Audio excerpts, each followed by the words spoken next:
Hello friends, welcome to my channel again. Winter শুরু, তাই এসে পড়েছি আজকে ট্রেন্ডসে। এখানে এসে দেখলাম হিউজ কালেকশন অলরেডি এসে গেছে উইথ অ্যাফোর্ডেবল প্রাইস। মোটামুটি 500 থেকে শুরু হয়ে গেছে।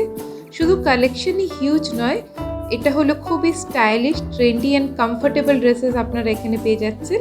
আর উইমেন্স কালেকশন যেটা দেখলাম আমি, এখানে সুন্দর সুন্দর সব দারুণ লং কুর্তিস, শার্টস, লোয়ার্স, সোয়েটার্স, হুডিস অ্যান্ড আরও অনেক অনেক কিছু এখানে এসে গেছে।